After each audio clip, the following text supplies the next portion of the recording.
NHS England and NHS Improvement, and we did have Walking with the Wounded, but unfortunately due to an emergency they've had to pull out and couldn't find a replacement at the last minute. So I do wish them all the well with the situation that they're dealing with at the moment.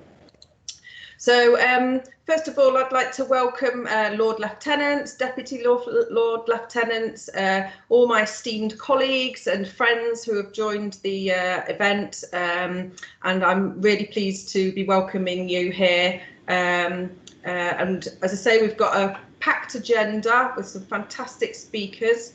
So we'll have some speakers up until about 12:40. Where we'll then have a 15-minute opportunity for questions. So please do hold your questions until that session, please. But do feel free to post questions or any observations or any useful resources in the chat box, and my colleagues James and Ian are picking those up, and we'll include those in that session. We'll have a quick comfort break at 12:55, and you can go out for 5 minutes of sunshine or grab a drink. And then we'll resume for the second half up until 1:40, where we'll have another Q&A session. I can just hear about some background noise from somebody without their mic on, if you don't mind putting it on, please. Thank you. And then we'll close at 2 o'clock. So apologies to the speakers if I cut you off, but we're on a really tight schedule, so I shall be sticking to it. So just in terms of my role in the VCHA, so I'm the South East Regional Lead for the VCHA. There's actually 7 of us that came together in January this year, and we're dotted about all over the country, and I'm based around the Tunbridge area in Kent. And our role really is to support trusts, to encourage collaboration, to disseminate good practice, increase knowledge and improve standards of care. So that's really our focus for our role. So for the South East, I have 31 trusts in the South East, which is quite a number. So I've got quite a lot to do over the next few months in terms of getting everybody accredited. So we've got 9 trusts accredited at the moment, and I'm currently working with 12 trusts on their accreditation journey. And there's another 10 trusts who haven't started on that journey, but I am in contact with a lot of them, talking about how we might sort of get that started. So in terms of the standards that we assess trusts against, so the first of all is that the trust is compliant with the Armed Forces Covenant, and my colleague Kate Parkin will touch on this a bit more later. That they have a designated management and clinical champion dyad, and these 2 people are really crucial to the success of the accreditation. They drive the programme forward within the trust. They have the autonomy and leadership to be able to make decisions and get things done. That's not to say that they're necessarily doing the day-to-day work.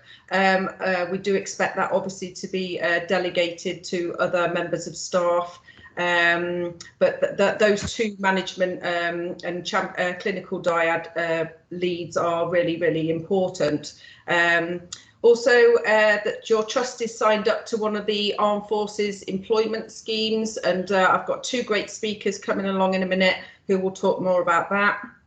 That staff are trained and educated in the needs of the veterans, and this is where my role in particular comes into its own. So the VCHA has loads of materials and templates and examples of good practice that we can share with you. So that's where I can really help your trust develop its training materials. That the trust has established links to appropriate nearby veterans services. So that's linking in with the Ministry of Defence around rehabilitation centres and the such, and Defence Medical Services, and also that the trust identifies veterans to ensure they receive the appropriate care. And that can be something, as I say, simple in inverted commas, a tick on their patient record, but I know it's not as simple as that. I know trusts that have had to work extremely hard at changing their recording processes and software to be able to do that, but really without identifying your veterans, you can't really follow them on their journeys, you can't look at the services that they're accessing, and you can't really look to improve the support that you're giving to them unless you identify them. So the next one is that the trust will refer veterans to other services as appropriate, and this is around utilising that incredible rich resource of charity sector providers. We did have, as I say, Tommy Watson from Walking with the Wounded joining us, but unfortunately he's been called away elsewhere. But there's thousands more trusts out there that all have their niche services that they can provide to support to veterans. So it's making sure that that continuity of care and making sure that once patients are discharged out of your services, they're then picked up and supported in an appropriate manner in the community, and hopefully that stops that revolving door situation, and they get all the support and resources that they need to stay fit, well, healthy and happy. Finally, that the trust raises awareness of veterans. So that's things like putting posters up, flyers, leaflets around your trust, letting patients know that you're there to support veterans' specific needs, and encouraging them to let them make you aware of their veteran status. And of course, it's not just veterans, it's reservists as well, who are considered veterans whilst not deployed, and also their close family members as well. And then just finally, so I like this picture, it speaks 1,000 words.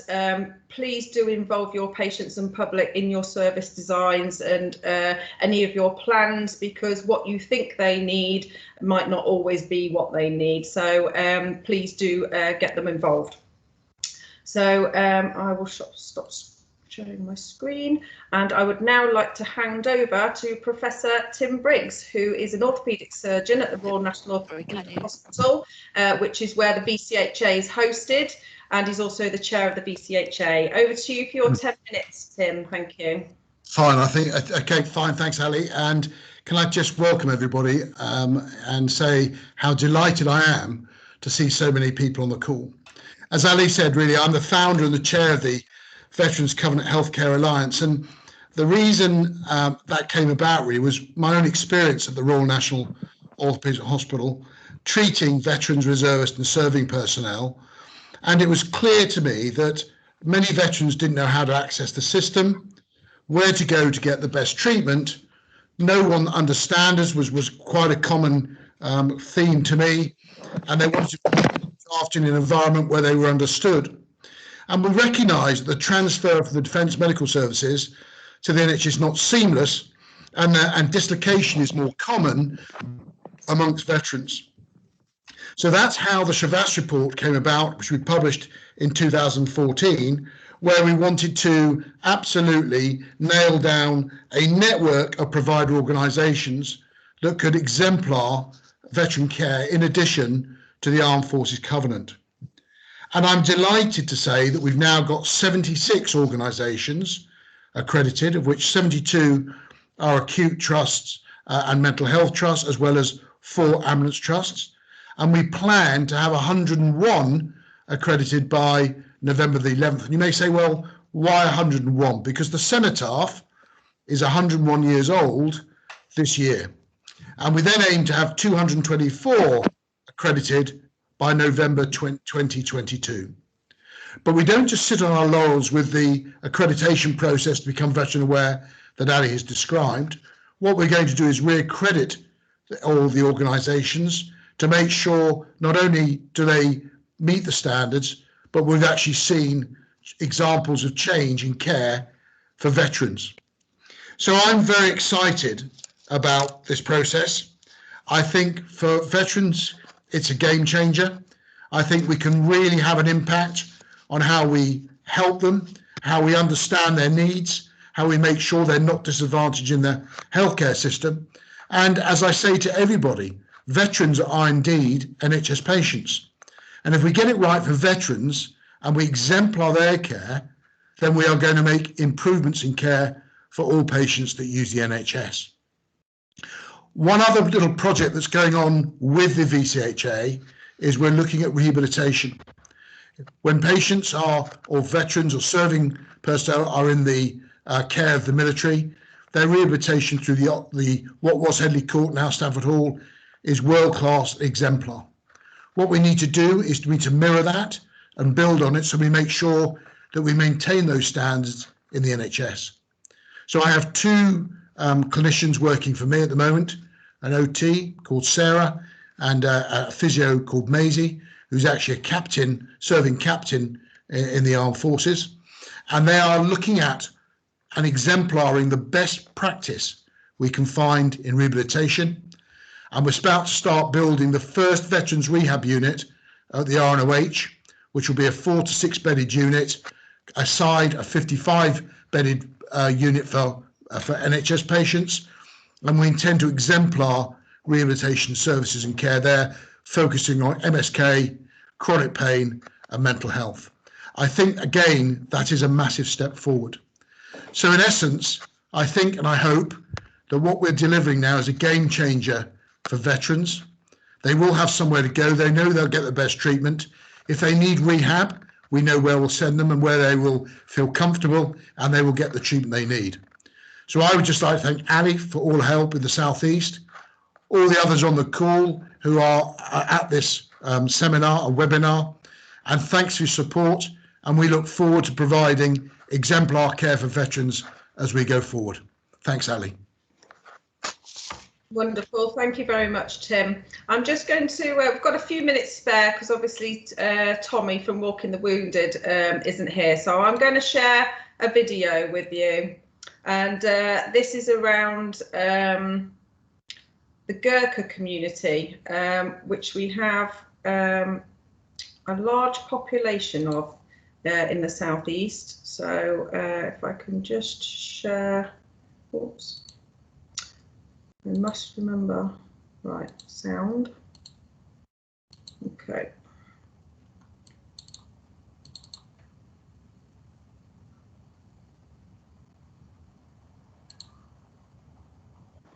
The prince was given a traditional Nepali welcome, led by 8-year-old Unati Gurung, who hung a garland round his neck as he walked into the officers' mess. The battalion has made 3 deployments to Afghanistan since 2001, and some of the riflemen have paid a heavy price for that service. Inside the reception, the prince caught up with Corporal Hari Budamagar, who lost both his legs in 2010. He is so caring for us, all service personnel, and he asked me to so my working, and I have shown him as well. So it's good, always good to see him, and it's always my honor to see him.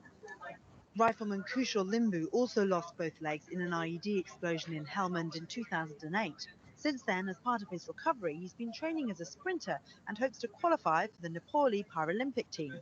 As soon as I found out that I would be running my blades, and I decided to have a go. And obviously, running blades are quite good. They're quite light, quite strong. So it's very good to it's like go back on your real legs, but not real legs, but you feel like you're running your real legs. So it's quite amazing. I'm a whisker away from the qualified time, so like 0.3 seconds. The prince laid a wreath at the memorial gardens in front of the Gurkha temple in honour of all those in the regiment who've lost their lives in service. Visits like this are also important for the families. It is very good to see him visiting us, and it's kind of moral support to us and our husbands in very difficult situation, and every ceremonies and difficult situation, I think. The Prince of Wales is Colonel-in-Chief to the Royal Gurkha Rifles, and his regular visits to the battalion's HQ here in Folkestone are a valuable boost to morale, especially ahead of another challenging deployment to Afghanistan. Rosie Layden, Forces News in Folkestone. Okay. Lovely. Okay, so make sure I've stopped sharing my screen. So over to Caroline from NHS E&I in the South East office, who is going to talk about adding value, the 5-point plan. Over to you, Caroline. Thank you.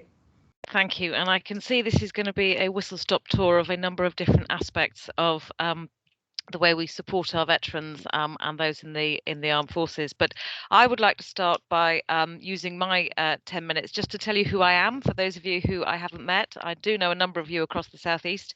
I started life as a nurse. I became an HR director. I've spent 4 years working in the Defence Medical Services as the NHS across the 4 countries, of health being a devolved matter, and of course defence being a reserved matter. And I'm now the regional director of people across the Southeast region for NHS EI. I'm also a cricket scorer. I'm a steam train nut. I'm a potter. And I'm currently reading The Spy and the Traitor, Ben McIntyre, in case anybody needs a good book recommendation from this morning. But the most unashamed plug I'm going to give this morning is that I'm also a new advisory board member for a new campaign for working age veterans, which is theveteran.uk. So you can all sign up to that subsequently. But I just wanted to mention that in terms of the promotion and affirmation and championing the work of working age veterans into careers and roles. Now, so saying, I'm a people person, and I have my focus is around ensuring meaningful work that delivers whatever your career. Now, Tim, I haven't seen you for a while, so it's nice to see you again today. But we have spoken previously about Step into Health and the programme around supporting veterans into the NHS.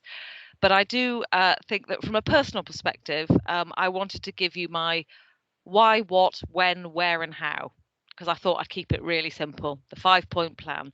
And whether it's the why for the NHS or why for a veteran to seek a career in or work in the NHS or in health or care, this is something that I feel very strongly around, because I think our values are the same. We are underpinned by the values of service and the values of community and the value of meaningful work. And it was lovely to see that video just now, Ali, around the Gurkha families and the service that they give to our defence of our nation and others, and indeed what the sense of community is there. And in the NHS, we certainly have a sense of community around the brand, the NHS brand, which is sometimes you see it on people's clever backgrounds. I can see one just at the moment. I clearly haven't got one at the moment, but actually people recognise the logo and people recognise the word veteran.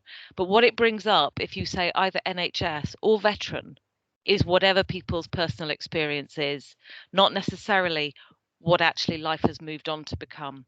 So there was a time when I worked in the NHS where people would say, people from the armed forces coming into work in the NHS, we don't want to be regimented like the army. And my view is, and I have learned through the 4 years I spent with the Defence Medical Services, and indeed married to the Navy, that's true, that actually if you have to use your command and control to tell somebody something, to command somebody, then actually you failed. And that is true in the NHS too. I know we've just been in the grip of a pandemic, and I know it's not over for many people. But actually, one of the things that I do think that bonds us all together in the why we should connect is actually to undertake that old adage of understanding others before being understood.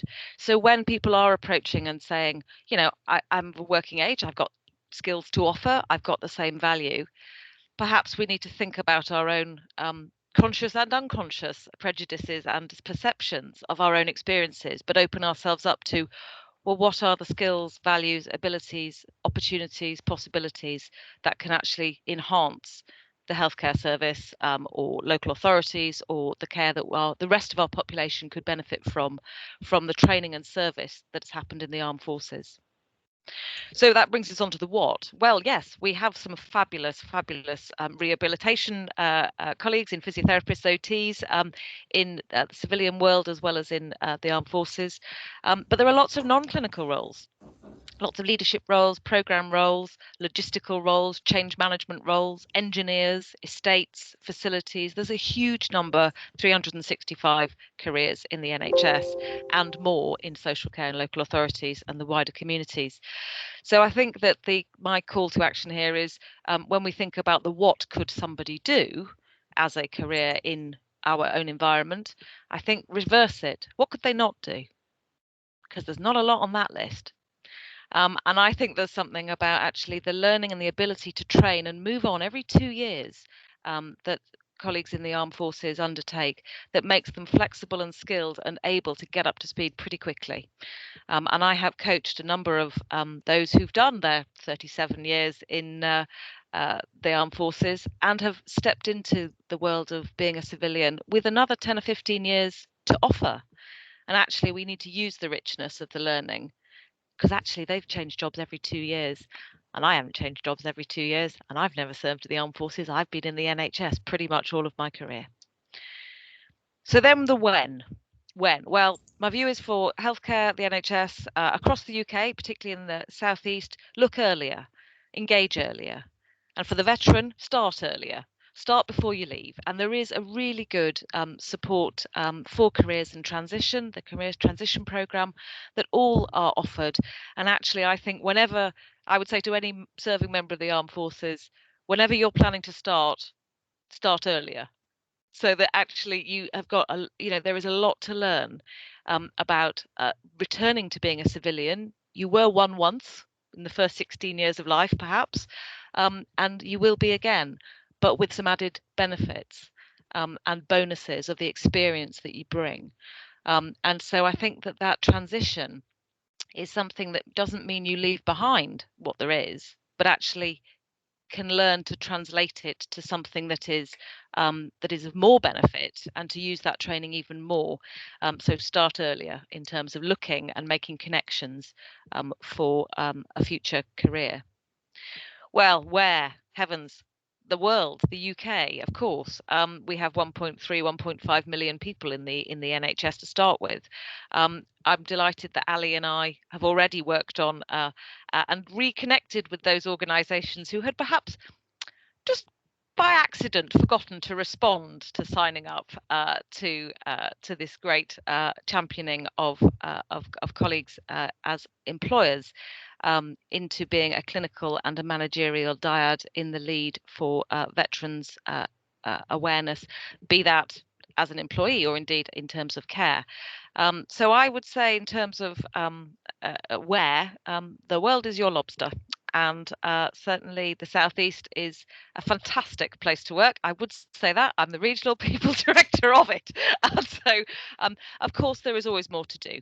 But actually, wherever you are, whether you want to go to one of the 13 national arm's length bodies, let's not forget we have inspectors, the CQC, we have NICE, we have the Royal Colleges, there is primary care, there are ICSs and systems. We have a whole, if you think the armed forces is complicated in its regiments or its particular command groups or whatever, you try navigating the NHS. It is a web, but there is strong governance and it does work and hang together, even as we change the legislation and we change the rules in flight, as is our want.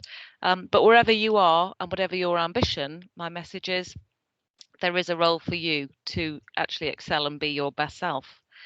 And finally, how? Well, that's the reaching out locally, isn't it? That's the connecting nationally. That's this sort of group where actually people like Ali and colleagues actually bring us together. It's online platforms such as the veteran.uk. Told you there was going to be another plug. It's actually about having a reserve volunteer policy, signing the covenant, being there with NHS employers, being there with colleagues across each of the communities, which brings us right back, and to never say no to anybody who wants to, if you're an employer, and to never take no as an answer if you're the person that's reaching out.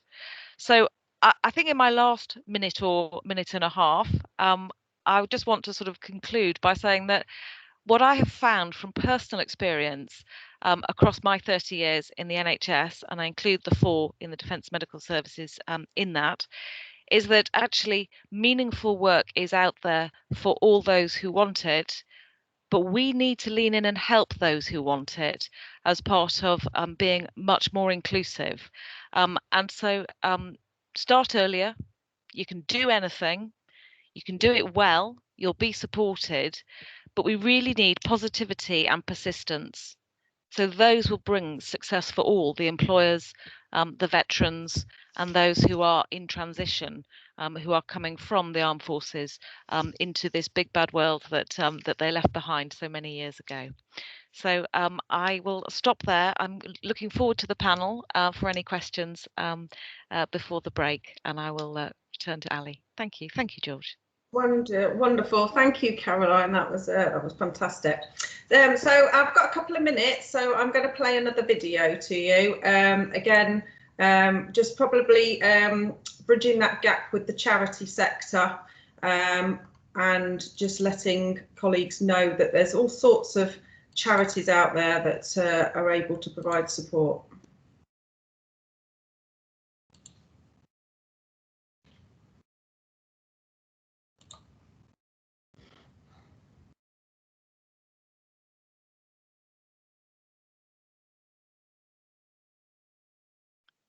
Volume, Ali.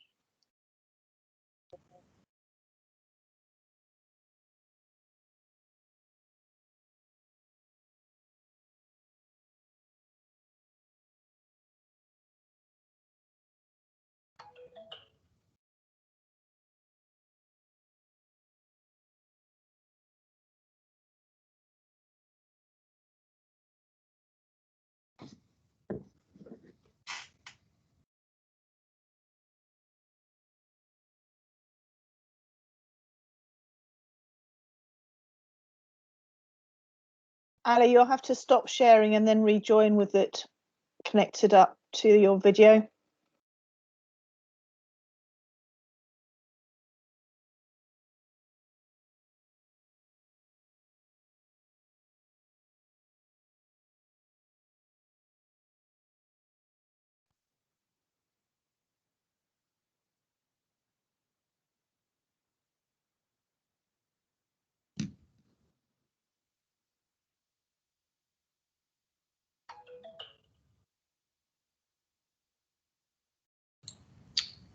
Right, tell me if you can see my screen, please. Can you see that presentation? It's just coming on now, Ali. Yeah. On now. Thank you. Right. My name's Nikki Scott. I'm the founder of Scotty's Little Soldiers, which is a charity that supports bereaved British Forces children. I set up Scotty's in 2010 after my husband Lee had been killed in Afghanistan.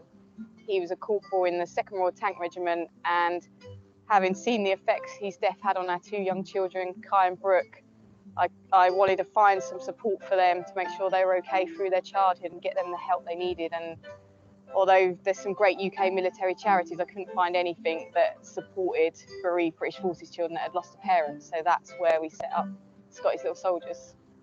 We had our first Veteran Foundation grant last year in 2018 for our Springboard programme, which is a programme for 19 to 25-year-olds that had lost a parent. We realised that actually as the kids turned 19, there was a lot more support that they needed and a lot more gaps. So this new Springboard programme will enable us to keep in touch with them until they're 25, help signpost them to different career opportunities, do different workshops, and really help give them some life skills to move forward with their lives. And then our second grant, we're really lucky to be awarded another grant this year, is for our support programme, which is a real key important thing for Scotty's. We've worked with the families, we're in regular contact with the families, so we build up a bit of a trust with them, and through that trust means that they come to us when the times are really hard. And we've seen that when they get in touch, there's actually so much more support that's needed for these kids, and there were so many gaps. So this new support programme that's about to start is going to really make some difference to their lives. If you want to support charities like Scotty's and help bereaved British Forces children, then please play the Veterans Lottery. Thank you. Thank you. So yeah, really important not to forget the children of these families. I haven't heard a huge amount of talk around supporting children, so I think that's a real gap that everybody needs to start focusing on a little bit more, I think. And yeah, that video chokes me every time I see it. Yeah, moving on now to Raj Ruta and Susan Tilley, who I've had the absolute pleasure of working with recently, and congratulations on recently achieving your Veteran Aware accreditation. It was no small feat and you worked your socks off for it, so I'm really, really pleased for you. So I'm going to hand over to Raj and Susan now, and they're from Southern Borders Partnership Trust. And I shall just bring up your okay. Can everybody see that now? Yeah. Thank you, Ali, for organizing this event, a very important event, and I would like to welcome every participant. I'll just focus on what we did to get accredited, and then Susan will talk about her role at the end. My name is Raj Ruta. I work with within Syrian Borders Trust, a mental health trust in the Southeast, one of the mental health trusts. My background is I'm a clinical, I'm a nurse by background. I've been director of mental health services. I have also worked for acute trusts as a chief operating officer, as well as working for Foreign and Commonwealth Office as head of corporate services. I got informed when the letter came to our chief exec to fill up a form to become Veteran Aware. Al, will you move the slide, please? Yeah. And in that journey, we wanted to know, okay, what we need to do. To be honest, we were a bit naive. It's just a form. And then they gave that to me to look into it. So I started digging what actually we need to do. And I found it very intriguing in terms of it's just not a form. It's tangible difference what we're going to make to the veterans community, and including the families, children, and veteran. So we started as a journey. Next slide, please. In terms of what the areas we're going to focus on. Just to give you a background, we provide mental health services from birth to end of life. We provide a range of services, including learning disability. We started the scope, what we have for veterans. Next slide, please. Next, yeah. Keepers, I think the services are coming. That's why technology is catching up with just to give you an idea, this type of services we provide. This is a geographical area we cover, which is quite large. We cover two ICS. One is Surrey Heartlands, the main one, cover all part of Surrey, and Frimley ICS. Frimley ICS is part of that, and you will see the Gurkha community. We have a large Gurkha community in Aldershot, Farnborough, Fleet area. The reason is because we got the Farnborough Army base, and we provide bespoke services to them. Next slide, please. So our journey to start what we're going to do, we did a mapping and scoping exercise. We start asking questions. Next slide, please. In terms of the journey, it will come up. If you could press that, Ali, yeah. What we need to do in terms of scoping, we found out as a mental health trust, we don't do a lot. We hardly had any kind of service for veteran services. We found out through our data collation, we got about, at that point in time, we had 900 veterans within our services. We are secondary services. So they were receiving standard service like anybody else. And as we know, veterans and their families have complex needs. It varies from level 1 to level 2, levels 3. So as we have explained. So we started, we need to engage the board. The board needs to know what we have, what we don't have. So the Chief Medical Officer, Dr. Justin Wilson, was identified as the exec sponsor. I was identified as one of the directors to help with that. Then we started, we need resources. Then I was asked to write a business plan, as you know, outline business case in NHS and public sector.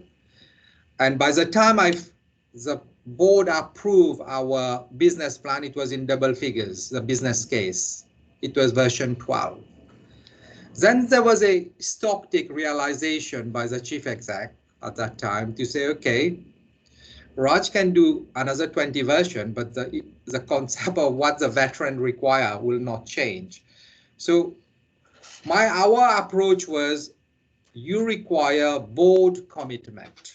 Absolutely, you require board champion, and you require level 2 champion, directors champion, and clinical champion. So myself and a psychologist had this, and now we have appointed Susan Daly as well.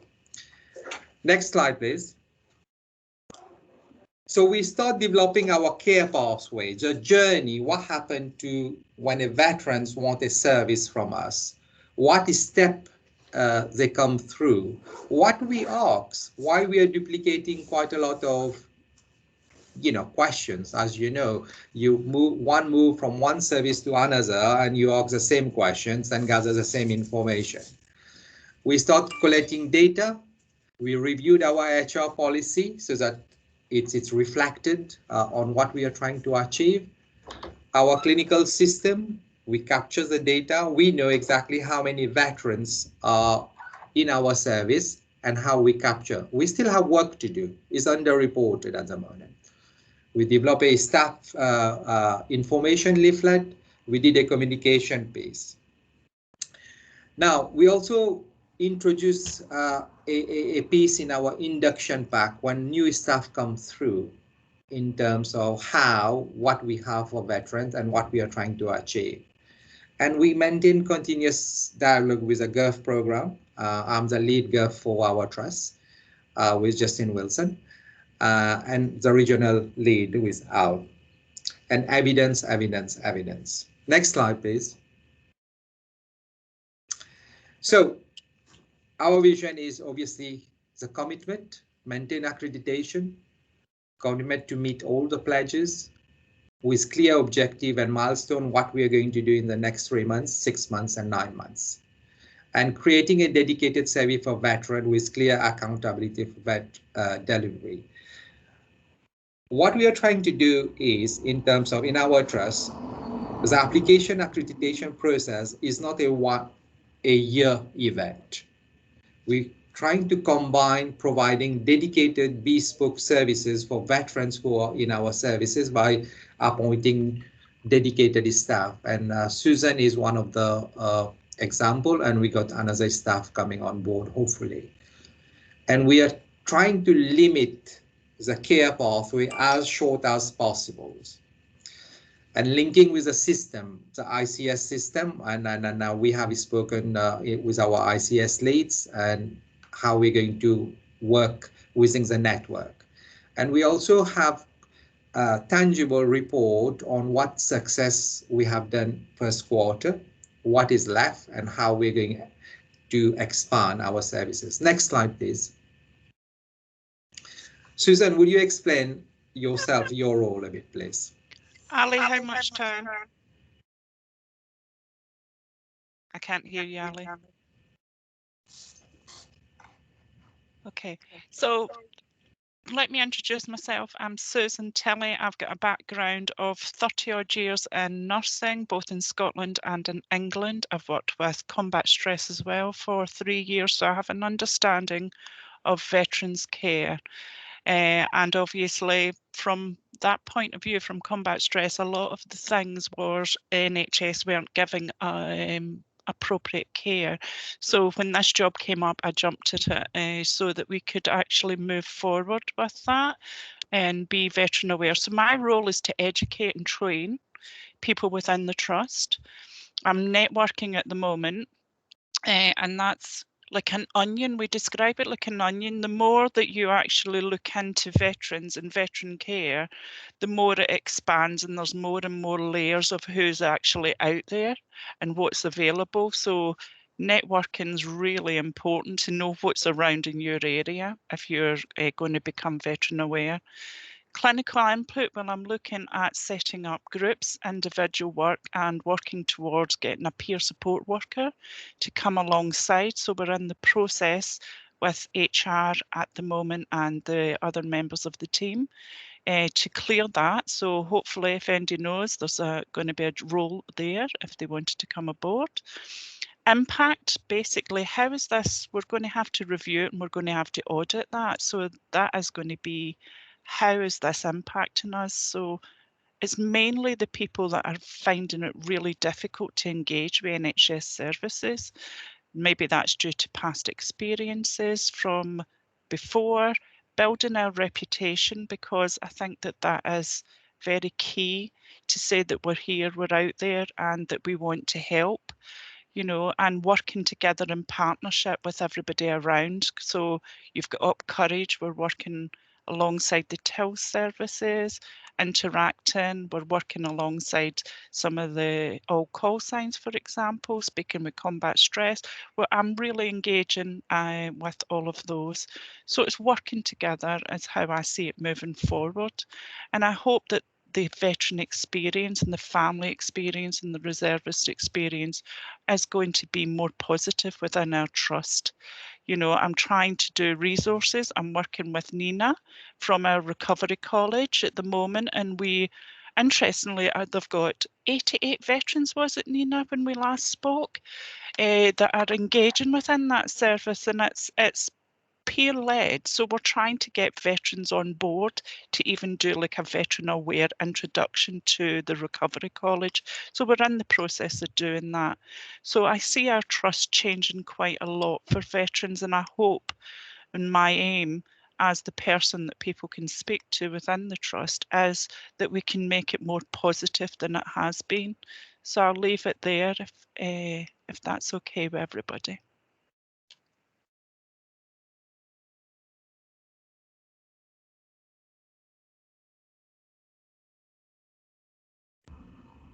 You're on mute, Ali.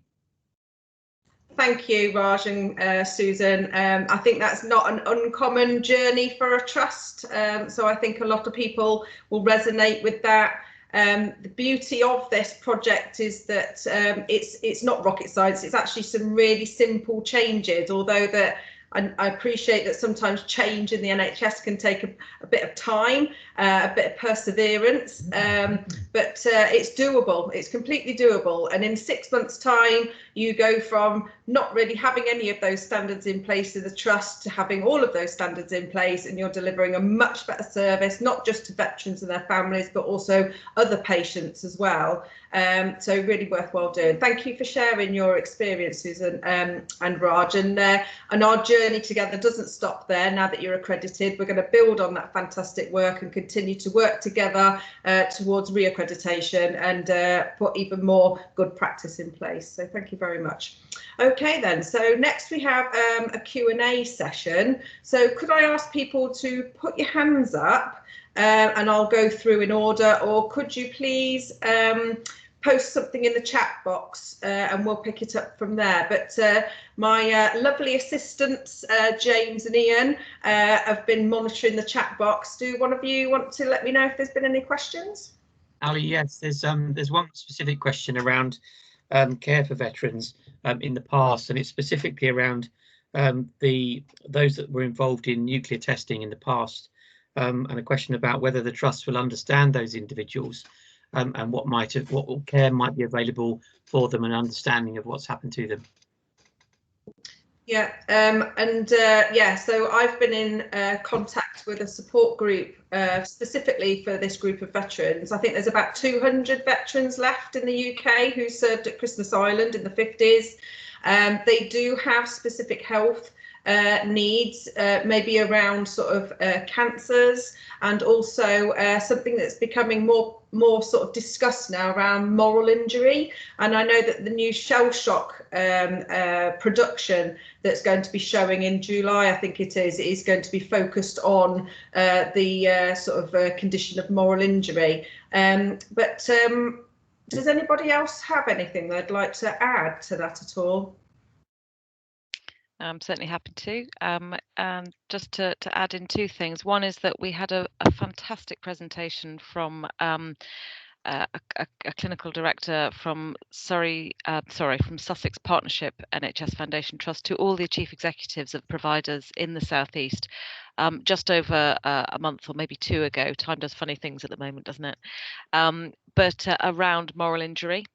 And it became much more to the fore in terms of the pandemic that a lot of people are obviously our nations have experienced recently, and therefore how to both understand its process of what moral injury is and how it manifests and when it manifests over time are some really key tenets of understanding before leaping in. The second thing is that through my Health Education England colleagues and through my own teams, we are undertaking some work around trauma-informed care.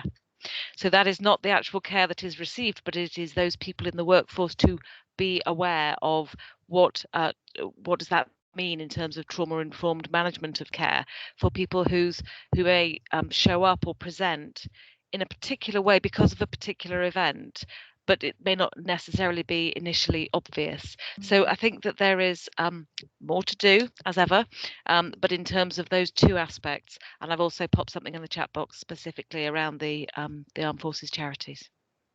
Lovely. Which I hope is helpful.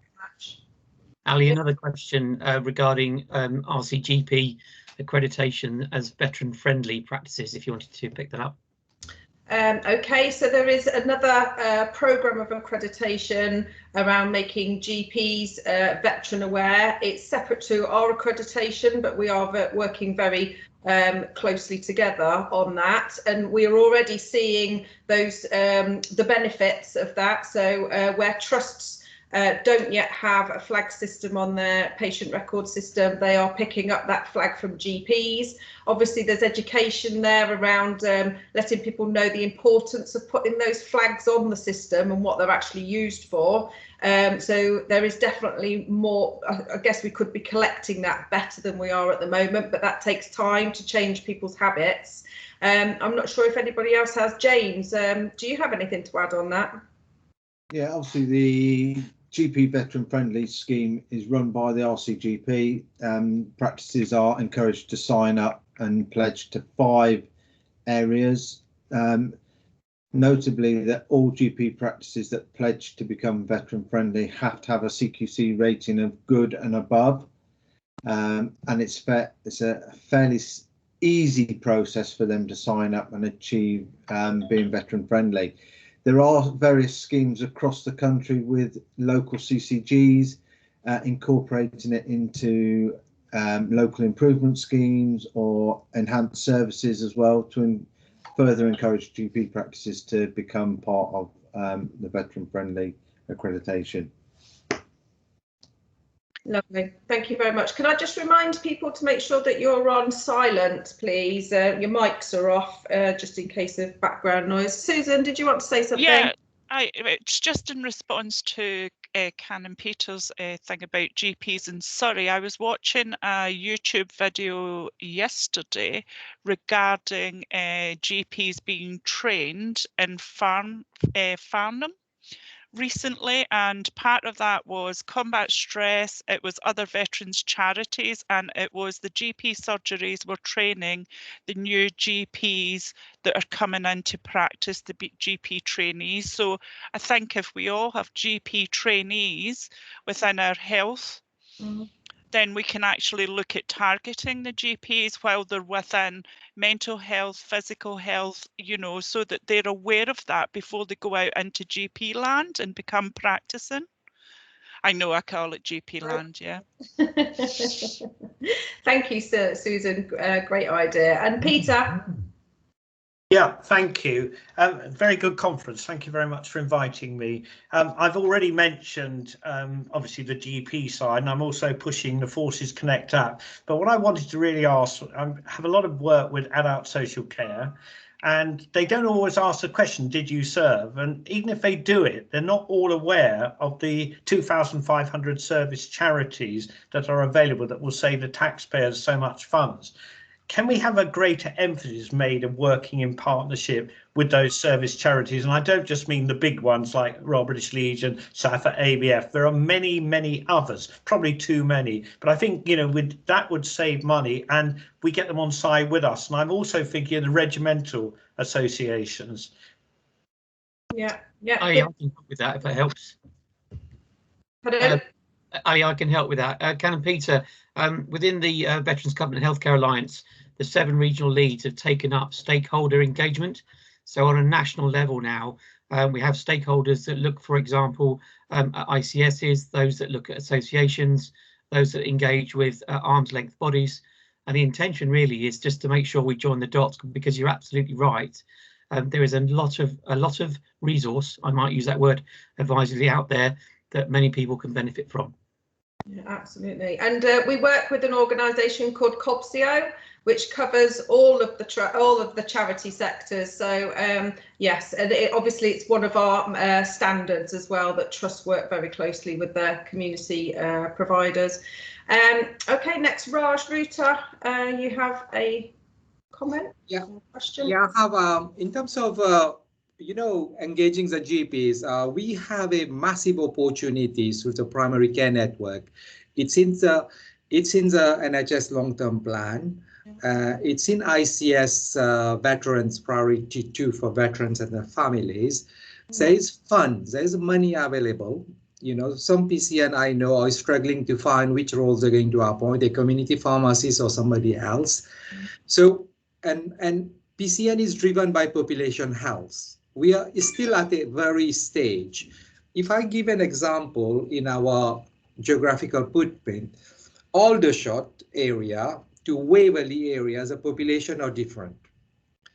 So we need to be smarter to provide the right service for the veterans. So we need to drive those network. Okay, what's the data telling us? Have we got 100 or have we got 1,000? Because it matters to drive and bring resources to help together. So we have a massive opportunity, and I think we need to, as a community for armed forces, and needs to be tapped at the right level. Second point I want to make, where there is no accountability for delivery, it won't be delivered.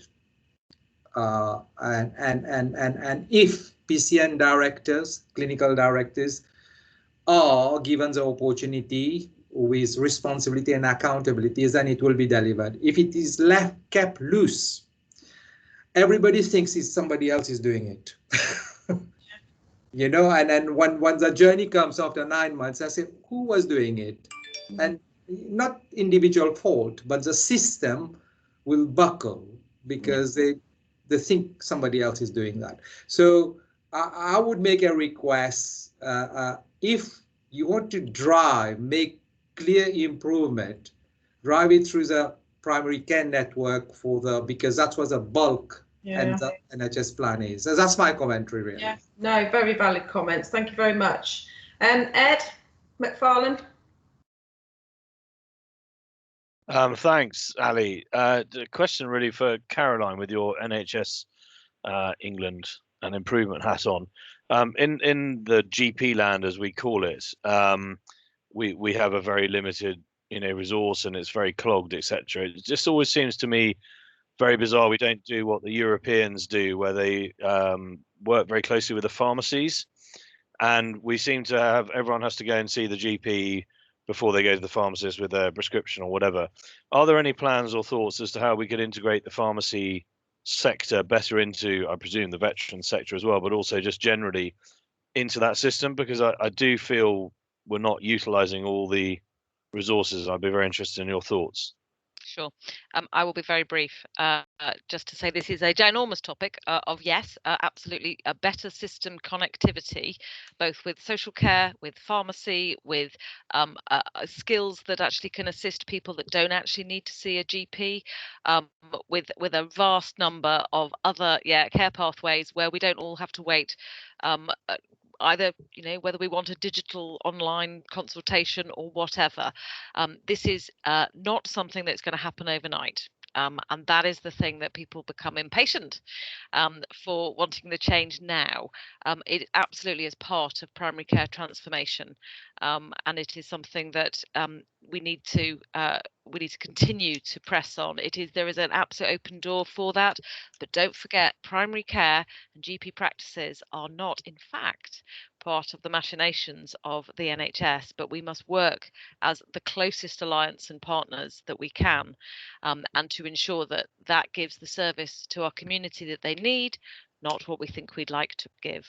And it is different in different places, Edward, as you probably know, that actually there is some exemplars and brilliant practices that do exactly that with their pharmacies, and there are some that are perhaps less enlightened at this stage, but they are in our sights, and we absolutely, from the Primary Care Transformation Board, are clear that actually this is the direction of travel. Thank you. And I wonder if you need a topic to drive it through, if you use veterans as the front end of that to say, let's try it with veterans, I bet we'd have a big uptake. I have made a note that it needs to come up to my next subgroup for that board, so it has not been lost on me, so thank you. Wonderful. Sam.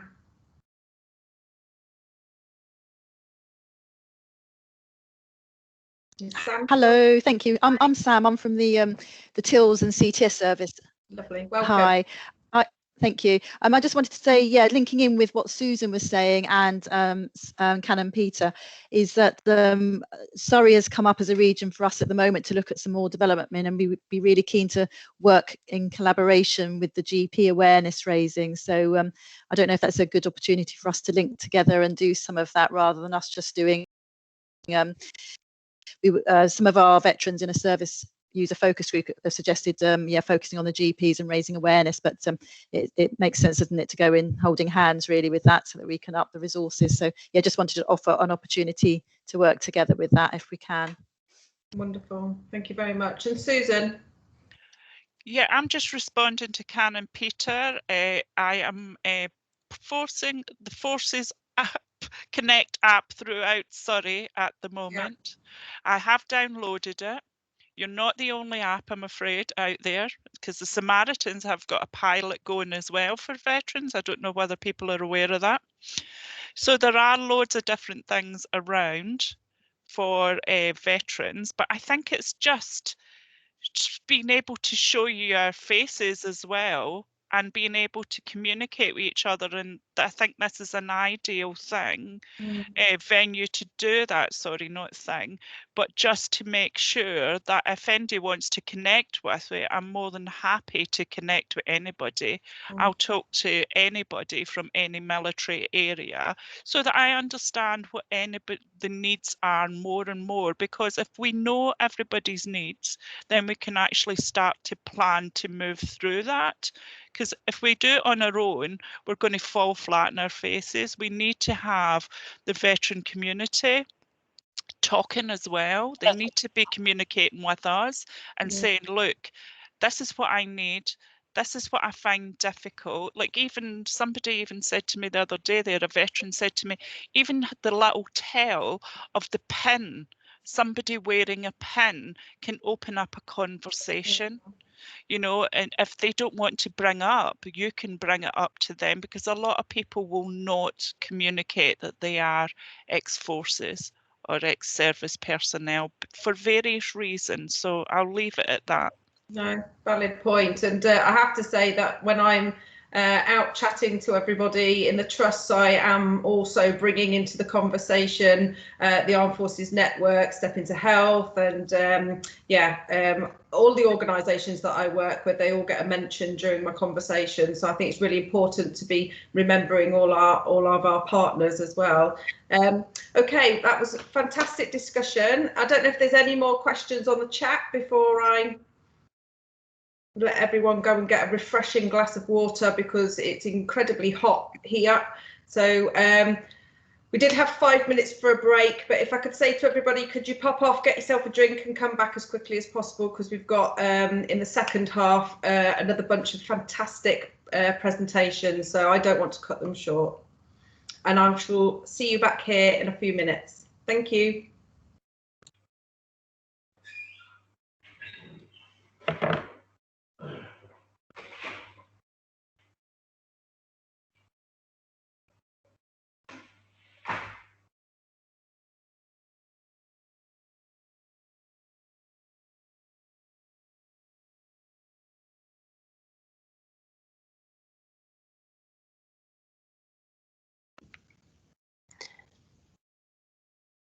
Just want to say thank you, Susan. You're welcome, sir. You're very welcome. Sorry. As Canon Peter will tell you, you start me about veterans and I will just go on and on. No, don't mention too much. Be careful. Well, you're the other person I wanted to focus on, Canon. He's lovely. He's an absolute star. There. Yeah. Were you Leatherhead based, did you say? No, I lived in Dorking for years. You didn't? I did. You North know why, Holmwood. don't you? Where do you live? Dorking. Do you really? Yes. I'm in Wales now. Oh, right. In town? Or in the surrounds? Where did you live in Dorking then? I lived at North Holmwood. So did I. Did you really? Yes. Oh my Eccles goodness. Eccles Hill, near the fire station, up the hill, by the church, first left past the church. Past St John's. Oh gosh, Yes, we were it was St John's Estate. We were up from the doctor's surgery up Bensbrook Close. Yeah. Yeah. Richard was wasn't he the GP there? Gosh, yes, that's going back a bit. Yeah. Yeah. Yes, My that's daughter's right. best friend. Oh right. Yeah. Yes, we are. Because I was a director of the Surrey PCT and then an Elms before. I looked you on LinkedIn just now. I'm checking it. I haven't got that far down the list. I know. I had and then I was regional chairman of NHS complaints for the South East for 7 years. Yeah. They're quite interesting. I mean, I go to the mid Homewood surgery is mine. Graham Blocky, who was my doctor, and he's in the Archers. Oh right. Yeah, he's Mr. Snell in the Archers. Mr. Snell in the Archers. Yeah. Gosh, no, I moved from there in 99. Right. Did your children go to school in Dorking? No, not at all. No, up in Brecon. No, the reason I asked was because I was chairman of St John's School for 12 years. Right. Yeah. St John's was good. Yeah, and Central Surrey Health, I was very much with them from the first day that they got going, and we gave them some work to do, when they went off on their own, CSA. So they operated out of Dorking Hospital. And my grandfather founded Dorking Hospital in 1920s or something. Yeah. Oh gosh, do you remember Dr. Good? Yes, I lived round the corner from her old house. Pat Good. I'm Pat, yeah, but there's Howard. 92. She's Howard. 92. Is she? Oh, yeah, well, Pat's fitting. Yeah, she literally lives round the corner from me now, or did. So you're that side, yeah. Because I live off the I know where she was. Well, she was your practice lead, wasn't it? She was, but we had Howard, her husband. Howard as well, with his flashing green light with the right on it, on his vehicles. Oh, he got up to some tricks, that doctor. He lay on the road to stop a digger. Yeah. And he drove around the village pond. Yes, well, the pond is beautiful, but no, you can't drive around the village pond, though. Yeah.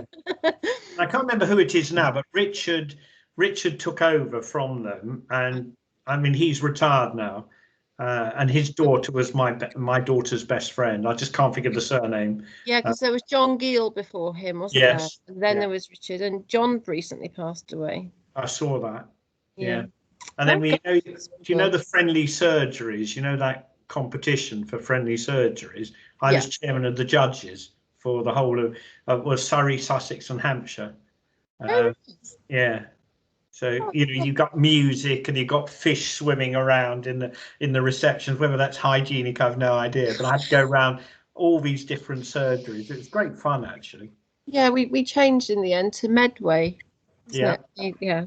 Yeah. So, that's still very popular. Medway is the big one. You have Pfizer in Medway, and then the rural, it's all AstraZeneca. There's a wonderful joke going around because at the moment, because this little girl comes back and the mum says, I think we need to. I know. Trying to get going Just tell again. you this joke. It's a good one. Anyway, so Mute him, you'll be there forever. And mum says, has he had his injection? And so she says, yes, he has. Do you remember what it was? She said it was either Tizer or vinegar. There we are. No more jokes, and I'll go quiet. I think that's quite good. Thank you.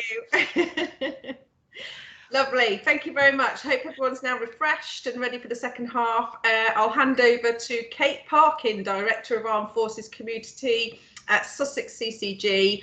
A really dear colleague of mine. I've been working with her for a few months now, and a lot of respect and admiration for what she's doing. And I'll hand over to her now.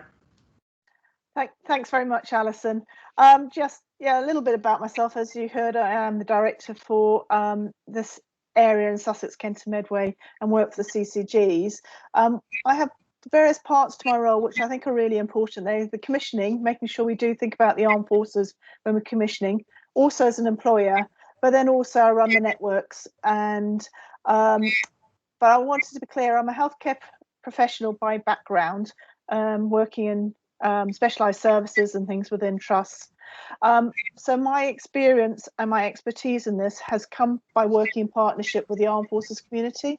And I think that's really important to know, that actually it is by working with the community that you can deliver. So I started our Armed Forces Network 10 years ago now, and that was one of 11, but it became full time as I took on Kent and Medway in 2015. As you can imagine, 10 years ago, though, when we started up the network, there was very little knowledge in the NHS about the armed forces community. We had to learn what a common language was between us when we were working together, because right from the beginning we had reservists, regulars, veterans, family, federations, charity, and the wider community all linked up. And so it was really important to have all of that and having some areas. But also, I think, was that we picked up right at the beginning, you couldn't deal with people's health issues if you could not deal with all the other issues. So if they were homeless or had debt problems, you couldn't work, and that was 10 years ago. So we've actually really come on. So integration and understanding for me is really essential. We also realised we needed to make sure the professionals have that understanding about the armed forces community, because if you didn't have that there, how can you make sure that you're looking after this community when they do come and approach you? So you do need to make sure everyone has that common understanding about what we need to do, because we had to start with no data. We just worked through and made sure everyone asked a question. Through working with our partners, we developed a range of resources, and each year we look at new areas. These have all been identified by the Armed Forces community, and these are really wide ranging. It could be respiratory, thinking of mesothelioma, which is particularly caused from asbestos, maternity. We've got lots on Nepalese, because once again, Kent has got a big, large Gurkha community. And currently we're doing some work on the LGBTQ plus community with Fighting with Pride. And that's where, by working in partnership, we getting them to develop some videos, films, and some fact sheets as well for us, so that those resources are all available. The network team is a resource in itself, so please do contact us at any time if you're wanting any admission. We do give advice to professionals and are often contacted by the community themselves. The website holds much of our resources, so please do use them. It has pathways, flip tools, fact sheets, videos, events and training on there. And that's where you'll see connections like to Shell Shock, which we help host, and other events that are coming up. So if anyone wants that, I'll put the website in the chat room afterwards. I was going to bring up, but I see it's already been advertised quite a lot, the Forces Connect app. These were developed from the pathways that we did for Kent, Sussex, Surrey and Hampshire, and many more now have been added onto that, and we've also done the whole of London. So please do that, but we also make sure that this information is shared with Veterans Gateway, because one of the things that we wanted to do was make sure that everyone could access it and any information, because also it wasn't just focused on veterans, and I think that's really important. It focuses on the whole of the family, including family members, children, everything else. And if there's anything missing or anyone thinks there should be something else, we can adapt it on a monthly basis and it can easily be updated. I'm really pleased to see I've had many of your organisations coming on my training that we have co-designed with the Armed Forces community, and it is also delivered in partnership and with people who have lived experience in all our training. The Service Champion, if anyone wants to come on it, is a CPD accredited course. It's held on Teams now between 10 and 3:30, so it means it's much more accessible, and it's open to anyone who wants a whole understanding of the Armed Forces community. So once again, it includes that family side of it, the diversity, and we've got a lot of people from the community that come and talk, whether it's a reservists or veterans, and we have some videos, and you'll also be sent a resource pack afterwards, which gives you some really useful resources. We do other talks, presentations, and help people be aware of things, so please do link into us if you want it. And at the moment, we're currently rolling out, funded by NHS England, suicide prevention training called SERVS. So if anyone wants to come on that, that is also available. Nationally, the Armed Forces View, which you'll be hearing much more about from Richard, has got recommendation for the integrated care systems, which will, alongside the new legislation coming out on the Armed Forces Act, which will all come into enforce really in 2022. We need to make sure we are considering this community alongside everything we do. And for me, it's like any other characteristics.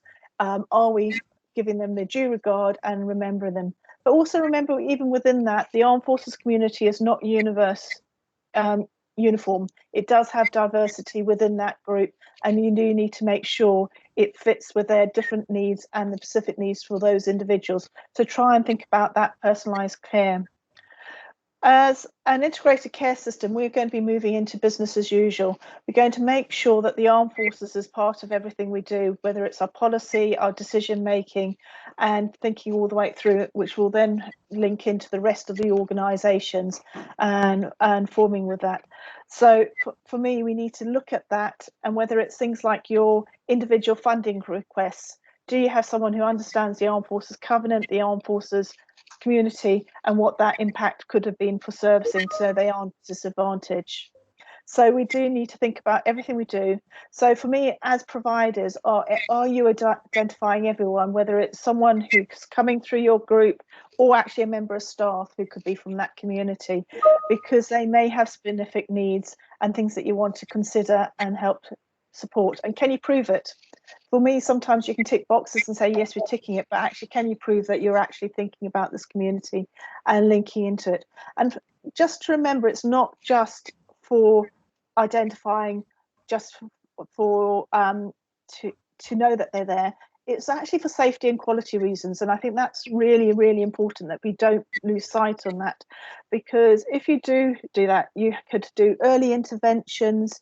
You've got all the information you need for safe treatment. We know people who haven't had their notes with them, and it's they've had anaesthetic problems in the past. So all those sort of reasons, you do need to know that someone has been from the Armed Forces community, and that could be a family member who maybe was in Germany who had treatment outside of the military system there. So do understand it. Also, the increase in pressures to carers, what could be happening to them and their responsibilities, and that could be a member of staff. Also, it could be what happens if their partner's been deployed and their treatment. So you may need to work around that. We still get actually a number of inquiries coming into the network, and it's actually not just from our part of the country. We get it from nationally, people asking us, and these can be from serving family members that are not getting on waiting lists in the right place, not being allowed to join us because they'll be moving on shortly. So people think actually they can't join our list, they'll be moving on in 2 months. What's the point? They do need to get on lists. Trust not taking deployments into account, veterans not getting priority treatment where appropriate, and generally staff not understanding the community. And I think this is where all this veterans aware will really make a difference about getting all your staff to understand where they have a point. And that general frustration that people can feel where they don't, people don't seem to understand their needs. And some of that could be as simple as, if you say you're going to do something for the armed forces community, do it, even if it's going back and giving them an update on the date you promised because of something that's outside your vision. So it's having that general understanding. Finally, for me, I just want to say my biggest lesson I've learned is that each trust must have a steering group, and through the executive support, have an honest, at least a manager, clinicians, comms, IT, HR, and volunteers from the armed forces community. And that's the full range of communities, whether it's reservists, veterans, family members, adult cadet volunteers, think of them all. Also service champions, because many of you are taking up the service champions training. And if you're able to, get representatives from your users as well onto that group. This spreads the work, and it also means that no one individual is dependent, because what we've had in the past is that you have an independent person who may set it up and get so far, and then it suddenly goes quiet again as they moved on because they were the driving force. So have a team round there, and that could be anyone as part of that. And then you've got the wider links, whether it's in your organisations or whether you're linking with as part of networks with the wider charities and other organisations. So that will vary depending on where you are, but you need that core to be able to even do that in the first place. So we've all still got lots to do. I'm still learning, even after 10 years, and facilitating and striving for a better understanding all the time is really important. We try and join up the services, and that's what the network's there for in your areas, and they're expanding and increasing as we go through. And we need to get that individualized support for people, because it is about individualized, and you sometimes need to ask different questions and work how we can support it. We're definitely not perfect, any of us, but I think as an NHS we've come a long way in the last 10 years. So thank you. Thank you very much, Kate. Some really valid points there, particularly that steering group, and that's something I've really been pushing forward when I've been in contact with trusts around that shared ownership and that continuity of the work being done. So that is a really key takeaway from today, I think. Okay, next on to Debs Paneskis. She's the programme lead for Step Into Health. Hi there, Debs. Lovely to see you. I'm not putting you under time pressure. We are a little bit behind, but I'm not going to cut you down, okay, because you've got equally important things to say. So your 10 minutes starts now. Well, 10 minutes is a bargain, Ali, because I thought you'd given me 5. So I will try and keep to 5. But thanks ever so much for the introduction. I'm Debs Paneskis, and it's a privilege to be working alongside VCHA in this space.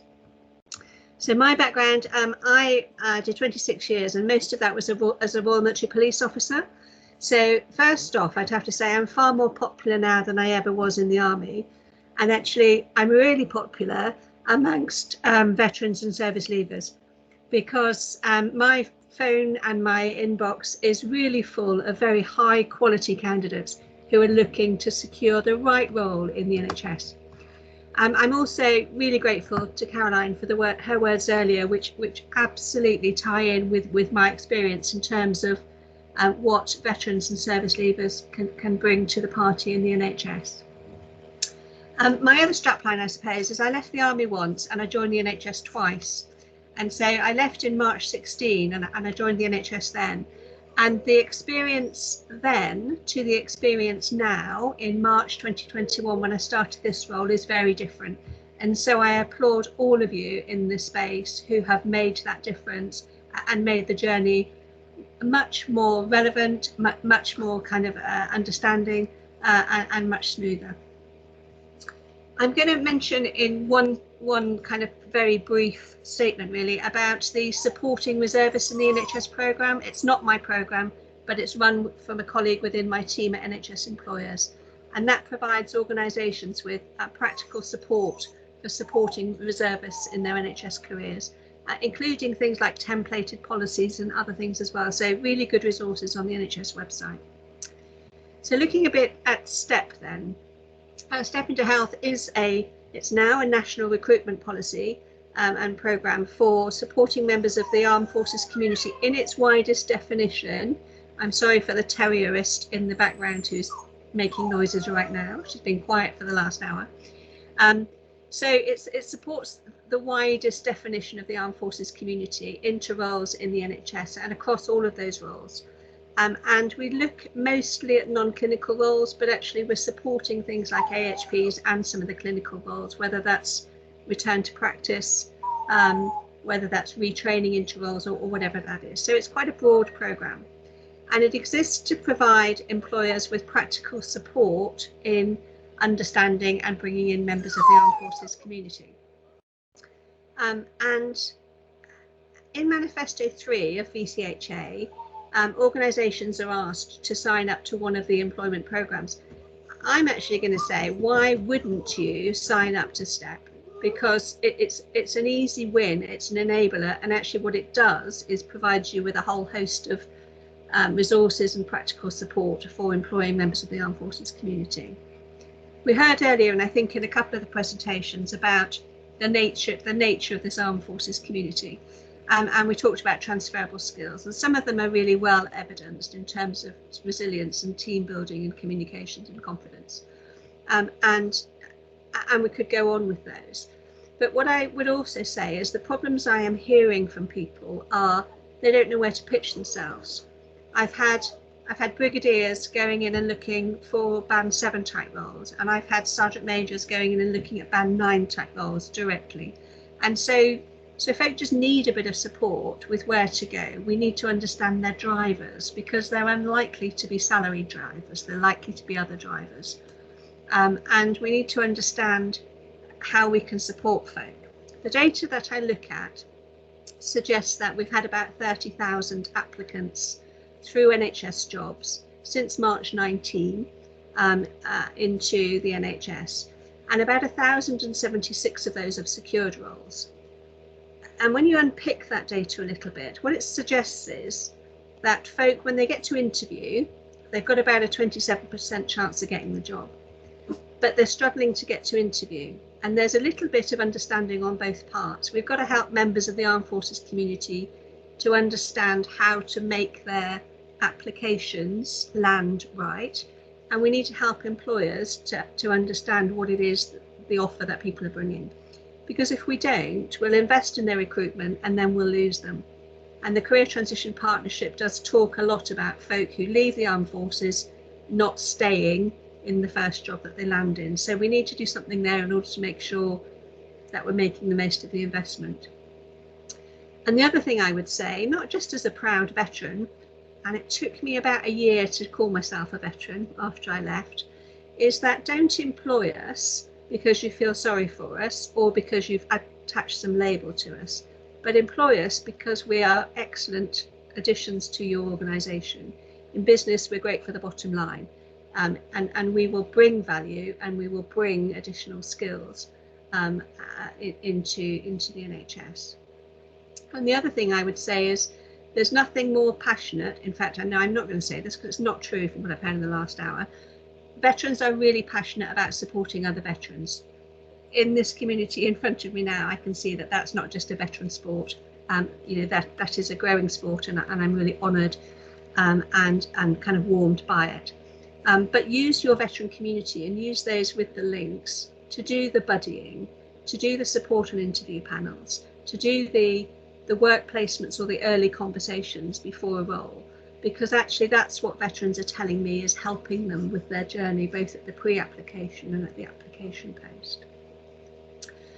I go back to pledges because I hope that there aren't many organisations tuned in today who are not yet pledged. But if you're not yet pledged, what pledging to STEP means is just using our branding, giving us a point of contact, using our candidate messaging system. And we've got 1,500 veterans on that who are looking for roles in the NHS. Using us to support you with your recruitment practices to make sure there's no unnecessary barriers in your job applications and your job descriptions and specifications that will stop a member of the armed forces community applying. So that's not hard. And if there is anybody out there who's not yet signed to pledge, then I hope you're wriggling really uncomfortably in your chair, and not because you didn't have a long enough comfort break, but because actually, why wouldn't you do it? Yeah. And that's where I go. So where are we? We've got 104 organisations already pledged to the programme, obviously more to go, and those include ICSs through to CSUs, through to obviously ambulance services, mental health trusts, and acute trusts. So quite a wide kind of organisational spread within there. We have a dedicated team to support with things like insight days and work placements and anything else that organisations want to do. And we're a couple of friendly voices at the end of the phone to help organisations with anything in that employment space. And obviously we're backed up with the NHS employers networks and linkages in order to provide wider reach and support where necessary. And I'm going to shush there. Hopefully I've made up a bit of time for you, Ali. No, that's wonderful. Thank you very much, Debs. That was really helpful. I'm just going to check with Richard, who we've got on a bit later. And I know that Richard's got to dash off. Are you okay for a few more minutes, Richard? Because Kate's got a presentation and then yourself. And I'm just wondering. No, I'm more than happy. Lovely to listen to everybody. I'm just sorry, I'm having major problems with my IT on terms of, but your benefit is you can't see me, but I can see you. Lovely. Okay, over to you, Kate. Sorry for keeping you waiting. No problem. Yes, lovely to be here. So thank you very much for asking me to come along. So my name is Kate Lowell. I'm one of the Regional Employer Engagement Directors at SYMPOSIUM. So you may not have heard or know much about SYMPOSIUM, and indeed, why should you perhaps at this moment, but hopefully by the end of it you might have learnt something, and you might even understand perhaps what a read is. So it's a quick whistle-stop tour, and hopefully you'll be enlightened, and hopefully I'll keep to the 5 minutes. Are you able to share the screen, Ali?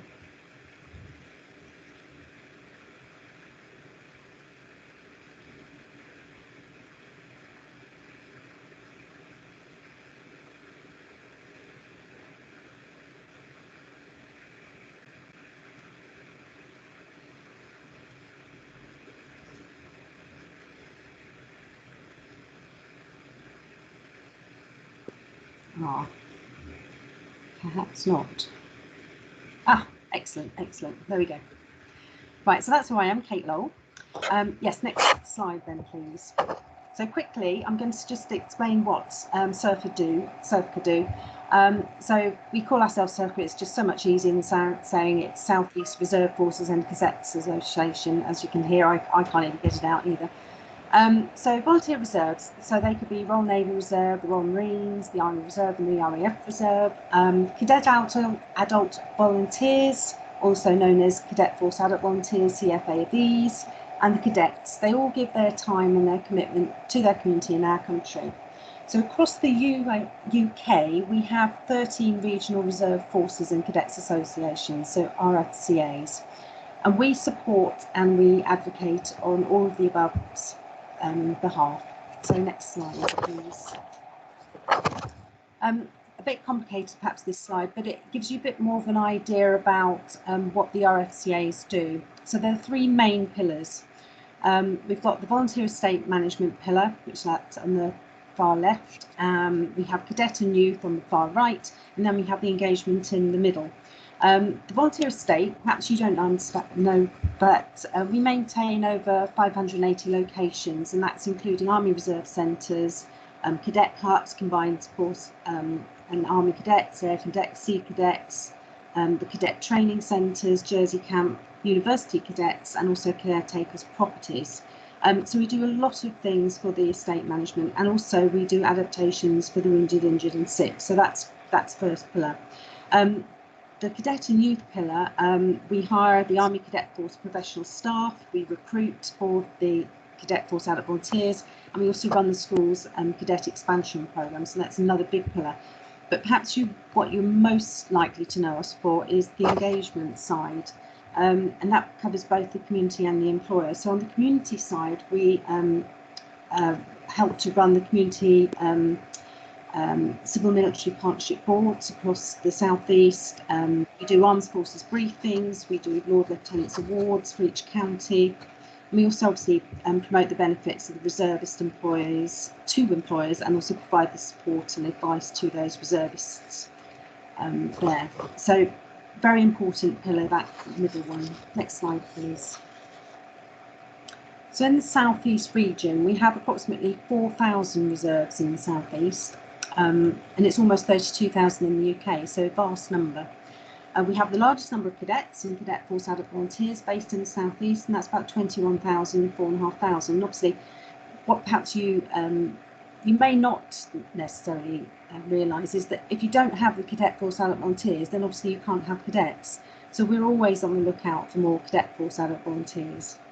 We also have the largest number of veterans based in the southeast, and apparently is around about 6% of the population.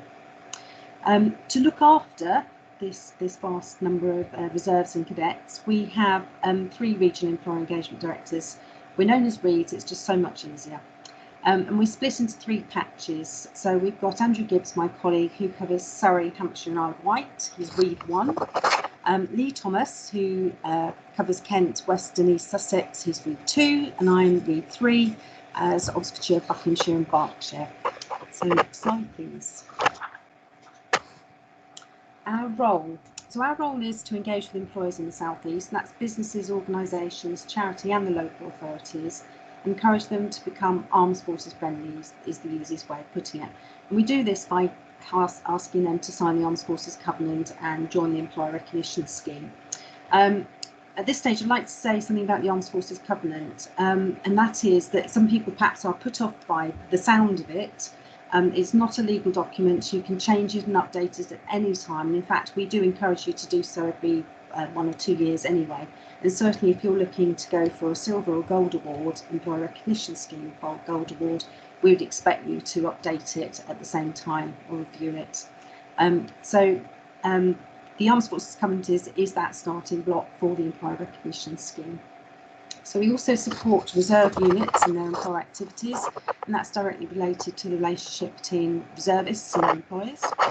And we also assist in supporting cadets by promoting the Cadet Force adult volunteer experience, and also providing a link between the cadets and local employers, and that's particularly the case with work experience and apprenticeships. Next slide, please. So what are we looking for? So we're looking to develop a mutually beneficial relationship between the MOD, the employers and the employees. So obviously the MOD needs support of employers to release reservists for training and for deployment, and Cadet Force adult volunteers for training and camps. The employers benefit hopefully from the employees with extended skills for little or no cost, and aiding their staff retention, because what we also do know from research is that those members of staff who are reservists tend to stay in the same roles for longer. I assume this is because they enjoy getting muddy perhaps during the weekends and they come back refreshed, who knows. But obviously the employees gain that world-class training and hopefully are more fulfilled. So how do we start this mutually beneficial relationship? Well, the starting point is that Armed Forces Covenant. So the best way to do that, if you haven't already learnt about it, is to get to know your Reed, or perhaps give Kate Parkin a call, because there's nothing that Kate doesn't know about it. So next slide, please.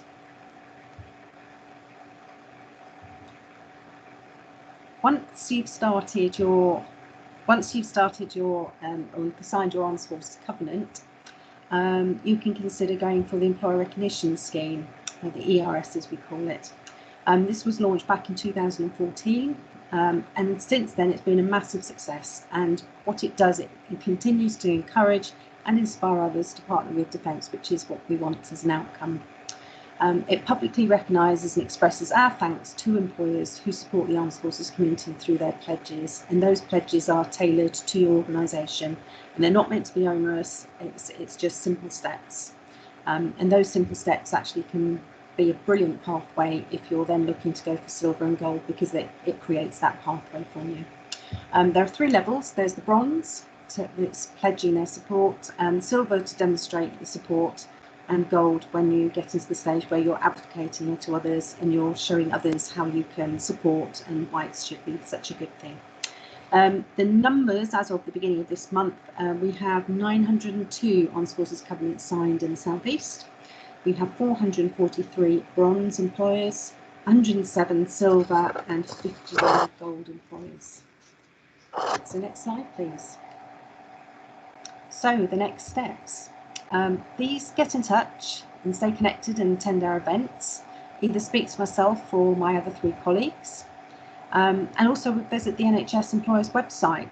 It's got loads of great information and useful links. And if you would like to go forward for any of the awards, we can also provide you with mentors from within the NHS to help you on your journey. So thank you very much for your time. Thank you, Kate. That was brilliant. And congratulations. Oh, can I come out of there? I've frozen. Oh.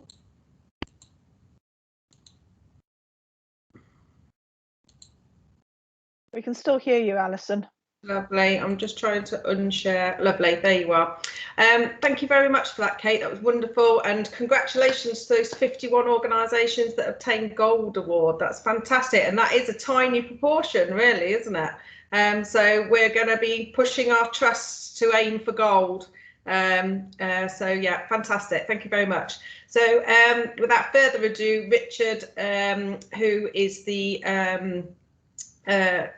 Armed Forces Partnership and Engagement Leader, NHS E&I. So Richard, over to you, and I'll share my screen for you. Yeah, thank you very much, Alison, and hello everybody. And there's a lot of people. I know it's really nice to see all your faces on the screen. And so I've been listening into the conversation. So there's a lot of really important local and regional activity you're talking about. What I'd like to do on behalf of Andy Bacon, who sends his apologies, he's looking after his mother this week and taking some well-earned leave, is just run through some of the more sort of strategic elements that are important but boring, I suppose is the best way of putting it, because if we get this bit right in terms of the legislation and the direction of travel, our role centrally is to support local and regional organisations and teams to be able to deliver within the health context. So I'm just going to whiz through, if you just go on to the next slide, please. I'm just going to whiz through this this slide. So the first one I want to cover in just a little bit of detail is the new white paper, because you'll have heard about the concept of the integrated care systems. You'll know about that. I've heard people discussing it.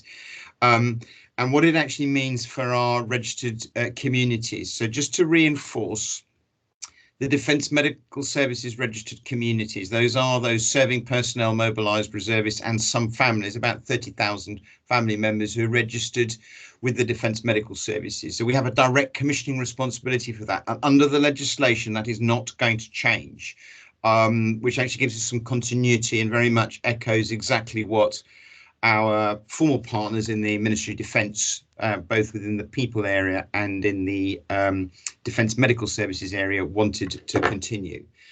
For NHS registered, the important element here is captured in the primary care networks and the integrated care systems, because for non-mobilised reservists, for most families and for all veterans, where they reside is where the NHS is available to them.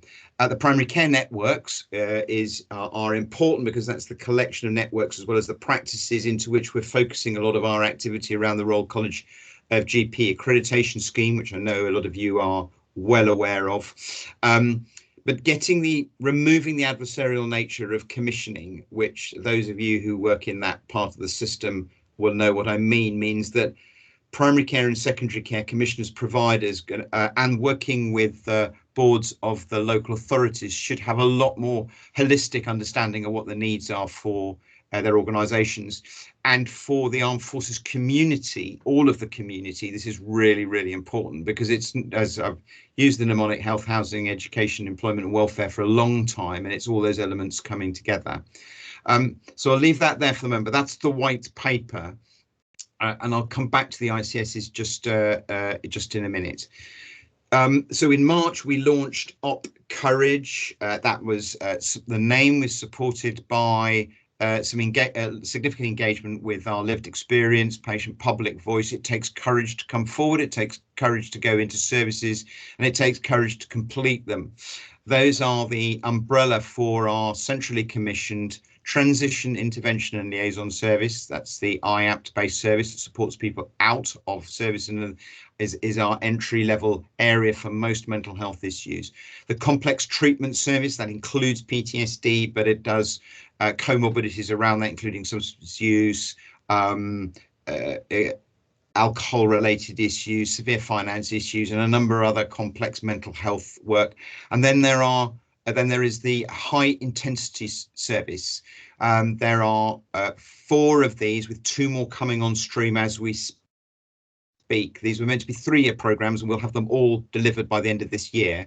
And those are all step-up services, up to including crisis services, where that's the high intensity service.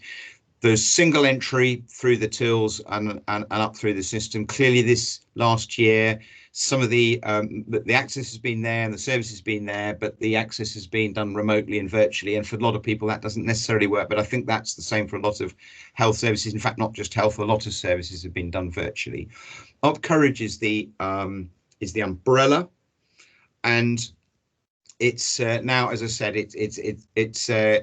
we get regular feedback. We've got lots of fantastic data about continuous improvement in those processes. And the great news about that is a lot of collaboration with a number of third sector organisations, not just health organisations, but wider organisations to help support those individuals. The slide you can see on the right hand side where it says Healthcare for Armed Forces, Community, a Forward View.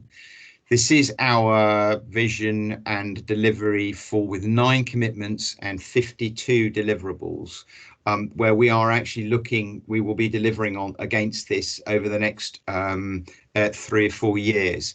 Now, the key thing about Op Courage and the Forward View is that they were launched by Simon Stevens, the Chief Executive of the NHS.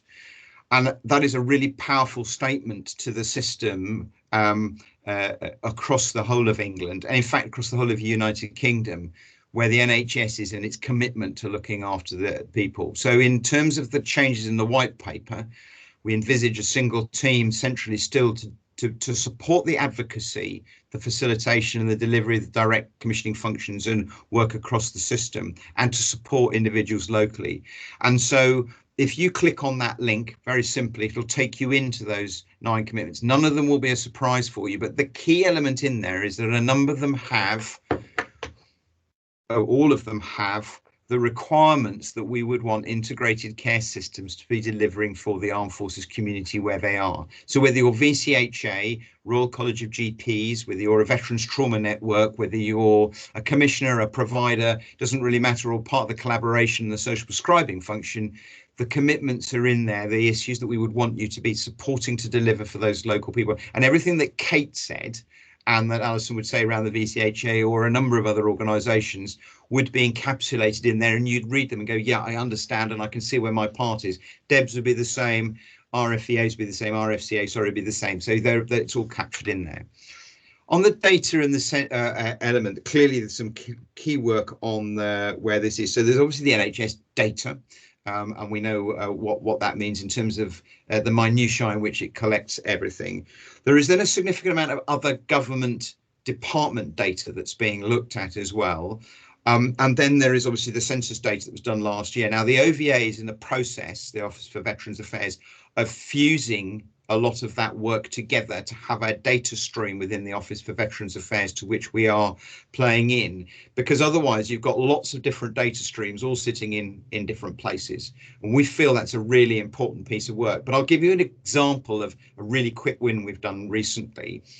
So through the Veterans Strategy Delivery Group at the director level, the DWP now have, for all of their Job Centre Plus workers on their desktop, they can now ask if somebody is a veteran. So this is in addition to the work that Deb's talking about. So the DWP, they can ask someone if someone is a veteran and they recently transitioned or family of a veteran. They then can code them from that in addition to that activity. And here's the great news. 1, they can consider what that means with regard to veteran employment. 2, they can consider what that means with regard to veteran And I heard the discussions about that, which is really important. But secondly, if that veteran suggests at the same time there are some issues in their health, there was a straight link through to all the services we have via our website for that individual. Say, have you talked about this? Have you thought about your mental health? Is there something you need to access? Have you told your GP you said? Have you recorded with your GP? Have you made sure your GP knows they're serving? That's a really minor, it sounds like a minor win, but actually just think about the connectivity that makes for an individual who's gone somewhere completely different and could end up with good support into their health. Plus, we know that veterans are going to be excellent where they're working in any case, and that changes that narrative that used to exist that we don't like anymore about, you know, we're not mad, bad and sad. Actually, we're all positive parts of the community and delivering excellent work. So that's the data work. The census clearly takes a long time for information to come out, but the OVA have in effect contracted for early sight and early delivery of veteran and armed forces community related data, specifically to inform other government departments, cross government, to deliver on that. And finally, let's talk about the COVID pandemic, because I think just to put it into context, particularly around the partnerships. So Operation Rescript was the MOD's work to support that, particularly through the logistics, as you know, and including everything from car parking and all the things that soldiers, sailors and airmen tend to get used for when they're doing military aid to civil authorities. We've seen a lot of that going on, really, really important.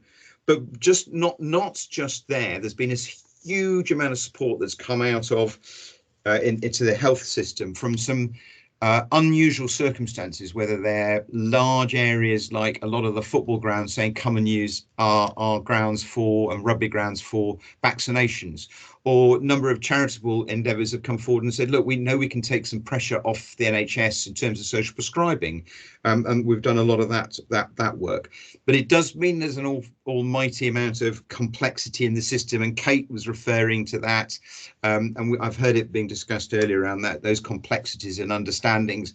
And I think it goes back to Kate's point she made earlier, that the navigating around that locally and regionally is absolutely key, because sure as eggs is eggs. If you're somebody looking for access into a service, you're not going to find it the first time you look, but asking someone else to help you pinpoint will be the way into that. Andy refers to that as the crowded playing field. And some of that is our responsibilities to keep talking to each other at national, at regional, at local level, rather than assuming that people don't know how to navigate their way in, as far as that's concerned. So that's a quick whistle-stop tour on some of the strategic work that's going on. But please have a read through the forward view, because it really helps shape the direction that we're going into. And for what it's worth, there are a huge number of individual work plans we're doing centrally to deliver on that, which will be supporting your work that you're all doing locally and regionally at the same time. I think that's probably enough from me for the moment, Alison. I think you're on mute still, Alison. Thank you very much, and thank you very much for stepping in at the 11th hour as well. Yeah, you saved the day, so thanks very much. We'll move quickly on to Keith Malcolm, the Armed Forces Covenant Lead Nurse at Queen Alexandra Hospital. Thanks very much, Keith. Do you want to talk about your role? Thanks very much. Fortunately, earlier on we did have some network issues, so you weren't going to be able to see me, but unfortunately they fixed it in time, so you're going to have to put up with my ugly mug. But it's great to see some recognisable faces and some friendly faces, so that was good to see. What I thought I'd first of all do is a quick introduction, that I've got a background of 32 years in nursing and nearly 15 years service in the Royal Navy in the Corns, and I served on our medical facility afloat during the second Gulf conflict off the Iraqi coast. And consequently to that, I have my own underlying mental health issues. So I have lived and living experience. We are also one of 5 joint hospital groups in the country. So in our trust, we have approximately 200 tri-service personnel that work in the hospital. And the key concept there is that we keep their skills up to date so that they can be deployable at short notice and at any time, and the support that they give us in return is unmeasurable. You know, it's fantastic. My role was created in December 2019 officially, and what my primary role is to ensure that the Trust meets the Armed Forces Covenant, and that's directly supported with my colleague Jan from the Defence Medical Welfare Service. So we work very closely together as a team, and this is also working alongside a couple of already embedded services that we have with our Enablement Centre and our mesothelioma nurse specialist as well. Now, although there are project managers and other of my colleagues that will have done elements or part of my role, I am in the Solent the first permanent full-time nurse employed by a trust whose primary and only role is managing a veteran service and giving direct support to the military community within our trust. I have an executive lead, Lois Hill, who has been and continues to be incredibly supportive. She may still be on this symposium, so thank you to Lois. My secondary sort of role, I mean, my roles tend to sort of merge into one, but for now I'll call it a secondary role, is that my colleague Jan, that I've already mentioned, and myself, we are the point of contact for the military community. And again, I'm going to echo a lot of things that some of the previous speakers have said, which I think is a good thing sometimes, because we cannot forget the families.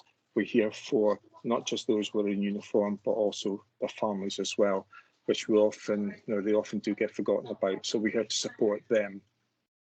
And also, this is quite a unique role in the fact that in the NHS, in our caring profession, patients are the centre of what we do, patient-centred care. But in this particular role that I'm in, I'm also in the position to support our staff who are veterans, because we employ a lot of veteran staff, ex-military, so I can support them as well. As well as my role as the lead nurse, I'm also the lead recruiter for ex-military, so for those transitioning out, or for, and I should say, for the partners and the spouses of those currently serving, because again, I'm trying to be multifaceted here and not forget anyone. So I engage directly with them, so that if their partner in uniform gets drafted, deployed anywhere in the country, and the family come with them, so it's a company draft, they'll be looking for employment. So I try and actively get them to engage, and I engage with them and advertise the opportunities, like Step Into Health, with working in a hospital. You know, we're just not just a building full of doctors and nurses. There is a wealth of opportunity. So it's about that awareness out there. So having that lead recruiter role as well is something that others may not have had. So I'm developing that. So I thought under tertiary roles, what I would do is do a bit of a brain dump for you. And actually, none of the things I'm going to say to you are in any particular order of priority, but I'm just going to literally shout out the things that I've done, because it's only, I will run out of time. So I've started my timer on my watch, but it's just to talk as quick as I can, get as much in 10 minutes, and to let you see what is possible, what you can do, what is achievable in such a short space of time if your trust, if your organisation employs someone like me in such a dedicated role. So these are not in any particular order, but I'll try and group them as best I can. So as our colleagues have said, it's important about promoting veteran awareness and the military diverse culture. So I do a lot of that with presentations, face-to-face, virtually with narration already there, and also as part of our induction programme. So all the new starters get inducted automatically. During that process, we also promote the Forces Connect app, which I think is a fantastic tool. So I really push that. And also we were mentioning about the Veteran Aware pin. Again, if anybody who has completed their training, if they volunteer and wish to be a signposter, they get awarded a pin. And I use it as a two-prong attack, if you like, because I also do posters for patients to say, if you are a veteran, if you have, or if you served, or you look after somebody or a direct family member serves or has served, let us know. Look for somebody that's wearing the pin, so that if the staff, because if they're busy, forget to ask, you know, hopefully the patient will say, oh, I've seen your poster, I've been told to tell you that I'm a veteran. So I'm trying to do whatever we can to try and get that awareness going. We updated all the policies. We became Defence Employment Recognition Scheme Gold Award accredited. So I know Kate and my Reid Andrew very well. And because of the work we've done, I'm also a registered ERS mentor to support other organisations. So exactly what colleagues said. And this year I was invited and was on the Silver Awards panel. So that was a great honour for me. So it was good. We do monthly roadshows. Obviously, a lot of these things were pre-COVID, so please, you know, read into that. But monthly roadshows to support recruitment. So we invite the Tri-Service Recruitment Office to come into our main entrance and actually engage with the general public, staff, etc. We have quarterly roadshows, monthly roadshows, where we invite the third-party organisations, VOS, British Legion, you know, all the local organisations. They come into the hospital with me hosting them, and they can all again engage with the general public, staff, patients, and educate and make people aware. So we try as much as we can to engage with the community. We have monthly what we call CAKE, camaraderie and companionship. So 3 C's for short, or T medals. And although we can't do it face to face at the moment, we'll be starting up again hopefully shortly. And this is an opportunity for our military community who are inpatients to come off the wards for an hour if they're deemed fit to do so. And we all meet with the likes of VOS or Age UK and any member of staff that wishes to come along, plus our military in uniform. Our colleagues will go up in uniform and collect them as a sign of respect from the wards, take them down in a chair and take them back. And it's an hour off the ward where we can have tea, coffee, cake, banter, tell the war stories. And again, these organisations, if there's anybody there that they think they can support, staff or patient, they can start that relationship going. So that's something that we've been doing. We also have the ability to pool and interrogate data showing attendances to ED and how many veteran admissions that we've currently got. I also represent veterans at diverse forums like LGBTQ+ and BAME, so that they've got a voice and I'm aware of what's being discussed. So I know that they're not being forgotten about, because that's the main thing with veterans. The Veteran Staff Forum will commence once the government says I can, but obviously there are constraints due to GDPR, so it'll just be an open invite for those from the military community or spouses and partners to come along, and we will see how that forum creates and how it develops. I do a quarterly newsletter, so anybody that's done the awareness training goes on a database and they get a quarterly newsletter giving them updates of what's going on. I manage 2 websites, so the patient-facing and staff-facing websites, and on there we have 4 virtual chat rooms, 4 virtual cafes that we've just newly started.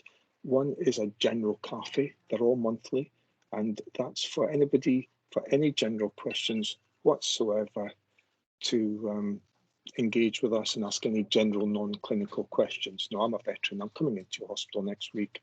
How should I expect to be treated, or what difference should it make? Or, you know, you say you're veteran aware, what does that mean? You know, so it gives me an opportunity to educate. And I've got 2 recruitment ones, so anybody who's ex-military can come on to one, and I give experience, and I've got the list of all the current vacancies, so I can try and and make them aware of what opportunities there are, and also one for the spouses and partners. And then the fourth one we've just started last month is to do with dementia. So it's a veterans carers and dementia cafe, because although my numbers were low, we have statistics now to support that 25% of our inpatients who have been flagged as or has a diagnosis of dementia are veterans. That doesn't come as a surprise, but we've got data to loosely substantiate that. So we're linking with dementia as well, and our lead nurse and dementia team. Then we've got, part of my role I see is to make our local community, our CCG, our primary healthcare, aware of what we're doing here in the hospital. And I know that's my time up. So I go out, well, pre-COVID, I went out, and it will happen again, where I go out in the community and offer my services to speak to GPs' practices, go to meetings for the practice managers, and educate them and make them aware of the importance and the impact it can have as being an accredited GP's practice. So I do that as well. I'll go to anybody that will listen to me, really, because I could talk the hind end off. And then I'm also, as I said, on the RS Mentor Register, I've designed a challenge coin. So any of my staff who's gone above and beyond in looking after any member of the military community, they will get a coin. I always carry one in my pocket. You may not be able to see it very clearly, but that's what it sort of looks like. So, and then on the other side, and again, this is just a way of valuing people that have gone that extra mile. And finishing off, I've been creating a veteran model document. So basically putting everything I've done, all my initiatives, all my templates, my posters, everything I've done onto paper. So the first draft, I've just literally finished. I'm at 201 pages so far. So there's a lot been done. And I'm also directly involved with the recent advert that you may have seen through the Armed Forces Covenant Fund Trust, where we had a ministerial visit in October last year. He was so impressed that basically, to cut a long story short, there's £2 million of co-funded funding being ring-fenced to create 7 pilot programs, so 7 of me, if you like, 5 in England, 1 in Scotland, 1 in Wales. So it's a 2-year pilot program. Hopefully, if it's a success, which I'm sure it will be, we'll look at the future of that to be rolled out nationwide. So again, if you're an organisation, and this is about supporting acute trusts, so if you're in an acute trust and you want to employ somebody in my role, then please go on to the Armed Forces Covenant Trust Fund Trust website, and you'll see the programme there to apply. You've still got time. And then I'm also in the process of training to be a SAFA caseworker. And at the moment, if somebody's referred to SAFA, they go and visit them at home. We're changing that, and because again, this is a first, not been done before. Whereas the plan is that if someone's referred to SAFA, or I meet somebody that that needs support, financial or otherwise, I'll see them whilst they're still in the hospital bed. So they haven't left hospital yet. So they'll get their needs assessment here in hospital before they even get home. So hopefully we can get that process or any support started as soon as possible. We're looking at joining COPSIO. We have a comms strategy, comms plan. We've just created that just recently. And a couple of things I do want to say quickly in closing is that I have a very supportive chairman as well, and I will copy her into my emails of any initiatives or any projects or anything that we're doing that I think that she'd be interested in, because she's got her fingers in more pies than I do. And she will always compliment me. She will always be positive and say, great work on this, fantastic on this. And after all is said and done, she will still end every single email with the same 2 words: keep going. You know, there is so much more still to be done. I just haven't thought of it yet. Yeah. You know, there is so much to be done. And I think that's it. I've gone over my time. There's so much I've forgotten, Worth but hearing. Yeah. it's a bit of a brain dump. No, I'm that's afraid. wonderful. Yeah, it was a really valuable presentation. Thanks, Keith. And you are making a huge difference down in your area. And you had me at cake, so I'm going to come down and have a piece of cake. You're all welcome. I'd love to. Yeah, I'd love to. And as soon as it's safe to do so, I will be getting out and about to all the trusts. And I really look forward to meeting everybody in person. I don't think we have any questions on the chat at the moment, but if there are any quick questions we can run through. I'm happy to take questions afterwards and field them to the panel and get responses back to you. If not, in closing, I would just like to say thank you so much, everybody, for your time. I know it's really valuable at the moment, but I hope you got lots out of this session, and I'd like to run another one in the not too near future. I think there's lots of networking that can go on. I'd really like to extend my thanks to all the panel who gave up precious time to come and talk to everybody. My two colleagues, Ian and James, for supporting me in fielding the questions, and a bit of moral support as well. And also, of course, to all the trusts that have got accredited. So there's Frimley, Hampshire, Oxford, Portsmouth, Royal Surrey, Surrey and Borders, Sussex Partnership, Southampton and Brighton and Sussex. So well done to all of you for all the fantastic work, and of course all the trusts that I am working with currently and will do in the future as well. This all happens because of you guys. So I would suggest that you get in touch with me if you're not already on board, and I can help support you. Sign up to the covenant, not just sign up to it, but commit to it and embed it within your trust, and identify your champions who are going to drive this through your trust. Particularly looking forward to maybe getting out to the Isle of Wight that I haven't been to before, so I'll be getting over there. Not quite sure if they can take me over by speedboat or not.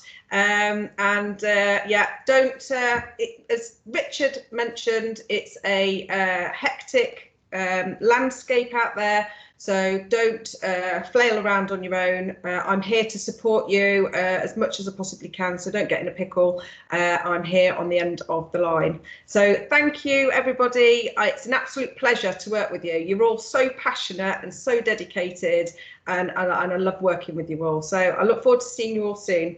Sorry for overrunning. Take care, everybody. Thank you, Alison. Very good. No problem. Thank you. Thank you. Thanks, Alison.